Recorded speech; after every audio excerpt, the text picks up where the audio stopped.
Donc ici, on donne la définition de l'utilisation de changement de variable pour le calcul d'intégrale double. Donc, changement de variable, donc U de x égale à phi de UV, donc c'est l'intégrale sur le domaine T, devient l'intégrale sur un autre domaine delta, fois de la fonction f en fonction de UV, fois le déterminant de la matrice jacobienne. Donc, voilà, donc exemple,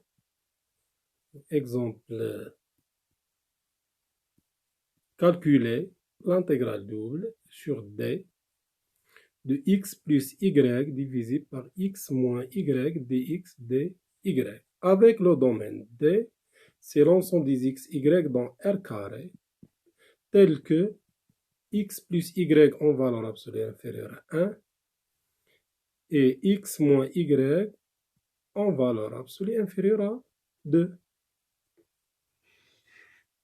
Donc, on peut utiliser le changement de variable. On pose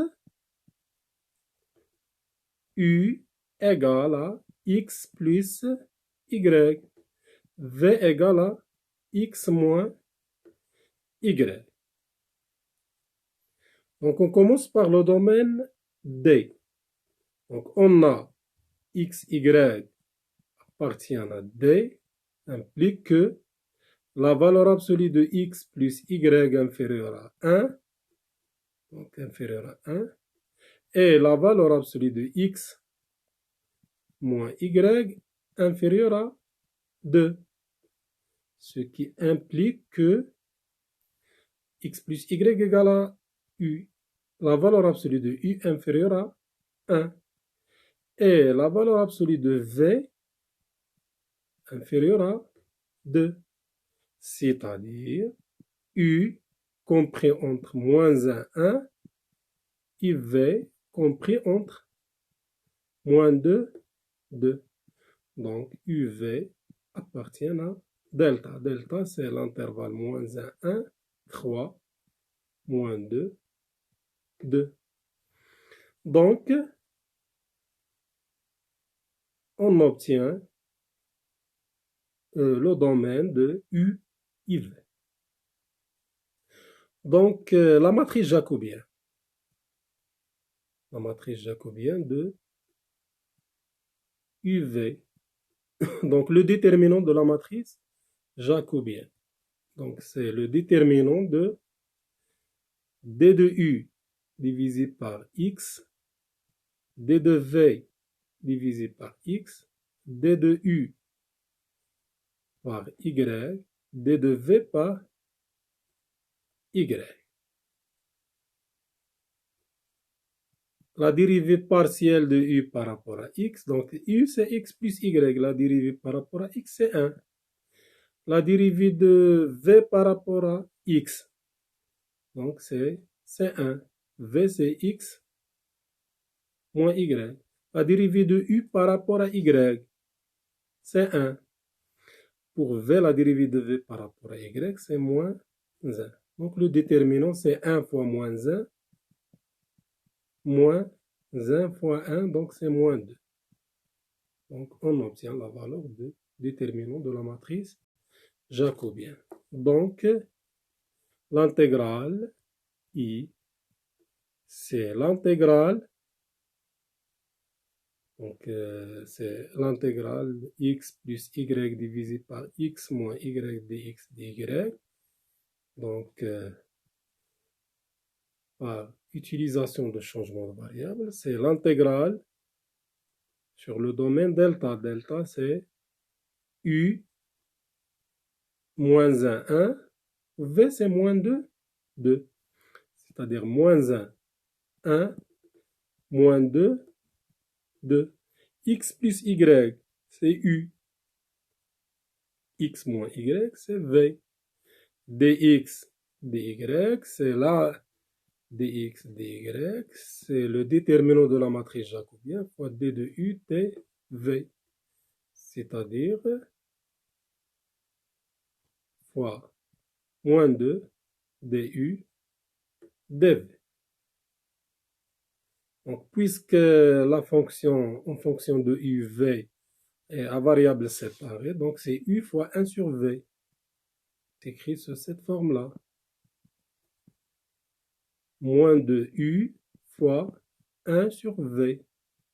du dv.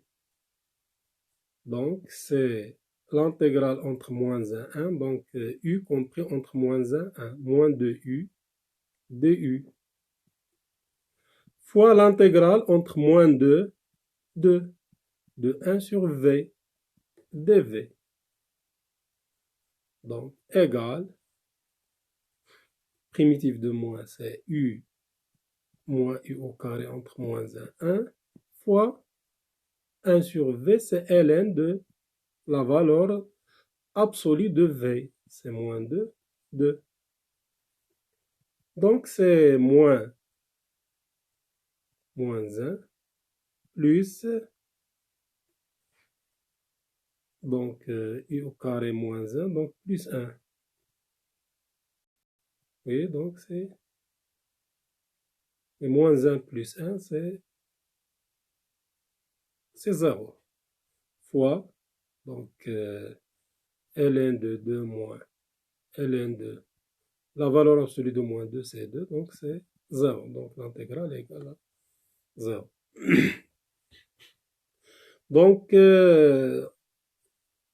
Donc, on utilise le changement de variable en coordonnées polaires. X égale à R cos θ, Y égale à R sinus θ. Donc ici, c'est donc exemple 6.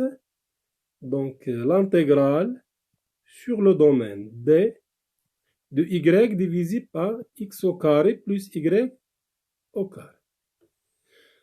Avec le domaine D, c'est l'ensemble des X, Y dans R carré, tel que donc X au carré plus Y au carré inférieur à 4, X positif et Y négatif.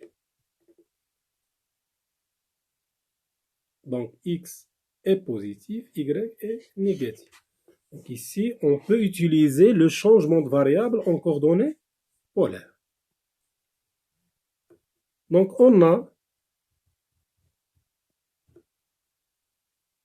X au carré plus Y au carré, c'est R au carré, est inférieur à 4. Donc R inférieur à 2.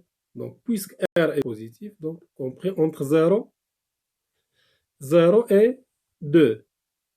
Donc on passe à la deuxième condition et la troisième condition. On a X positif, ce qui signifie que R fois cosinus de θ est positif, ce qui implique que le cosinus de θ est positif. Voilà. Donc, troisième condition, Y négatif, ce qui implique que sinus de θ est négatif. Donc, cosinus positif, sinus négatif. Donc, cosinus est positif.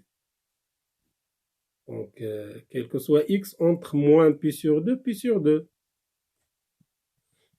Sinus est négatif.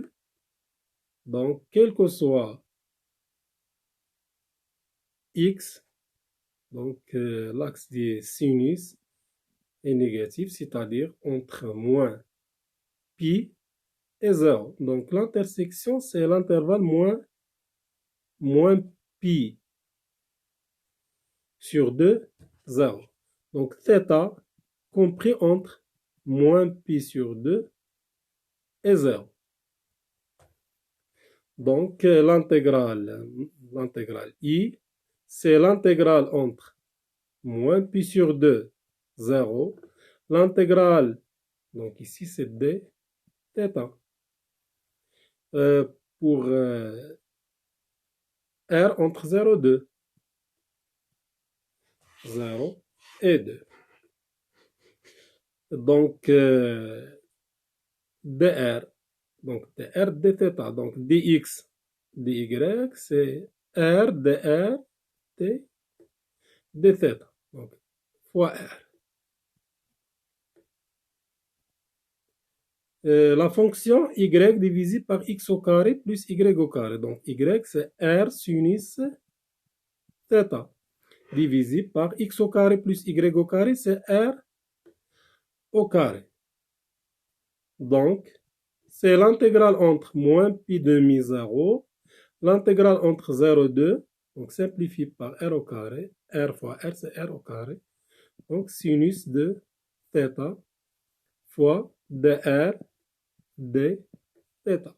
Donc, puisque sinus de θ est indépendant de r, donc c'est l'intégrale entre moins pi sur 2, 0, sinus de θ, dθ, fois l'intégrale entre 0 et 2 de dr. Donc, le primitif de sinus, c'est moins cosinus de θ, moins pi demi, 0. Primitif de, donc, c'est r entre 0 et 2.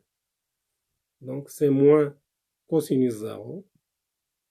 Cosinus 0, c'est moins, c'est 1. Donc, avec le moins, c'est moins 1. Cosinus moins pi sur 2, c'est 0. Donc, moins 1 fois 2. Donc, c'est moins 2. Donc, on obtient la valeur de l'intégrale.